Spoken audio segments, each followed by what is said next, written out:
Christians have kind of reduced religion to purely private matters to such an extent that they are now very reluctant to participate in public affairs. And that, I think, is a serious mistake that most of my Christian friends have made. Yes, religion is private, but religion has a great deal to say about the issues of contemporary times. Even Tony Blair. Yeah, Tony Blair is a very good example of the level of hypocrisy that we have kind of reached in contemporary society. So as long as he was Prime Minister, I don't do God.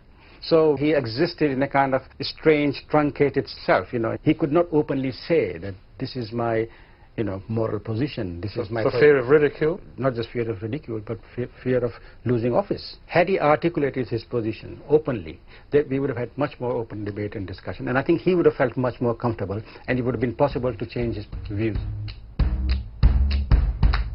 Of course, leading Christians are taking a stand. Bishops in the House of Lords defeated the government on the Equality Bill, this time.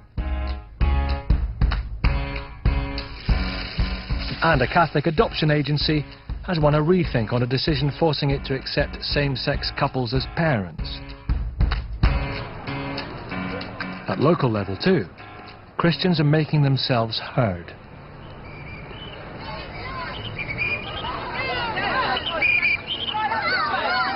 This is Oxford at the end of last year. The churches are celebrating something of a victory. The previous year, the City Council had run an ambitious programme of events called Winter Lights. Christians fought back, but with the support of the city's Muslims, Jews, Hindus and Sikhs. I think we stand together because we realise that actually belief in God or in a transcendent reality is something that unites us over against an entirely different worldview. They came together to write a joint letter to the council expressing their dismay at the name Winter Lights. The council insisted it had not sidelined Christmas, but rather aimed to enhance the traditional switch-on of the lights. But this year, the event was called Christmas in Oxford.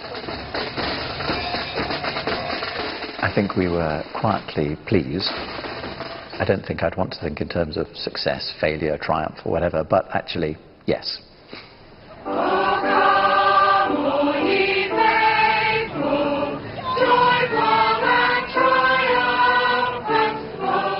One of those who welcomed the joint approach is local Muslim Monawar Hussain. This levelling away any distinctiveness of faith or culture, I don't think that's healthy for society. I think part of one's identity is one's faith. It's very important for people to be able to articulate that in a positive sense. Maybe Oxford points the way forward.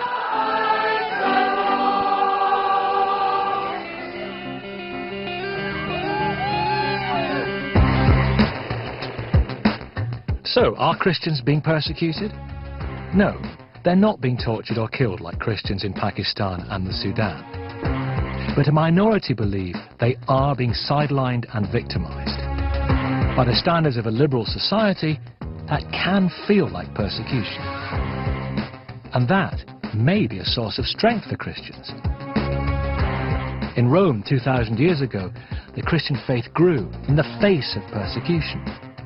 In parts of China today, it continues to be persecuted, but is still thriving. This is a debate which raises huge questions about where we are as a society and how we achieve genuine tolerance. It's about freedom of thought, conscience, and religion. It's not a debate we can afford to ignore, because if we continue to turn our backs on it, we may find we've lost more than we've gained.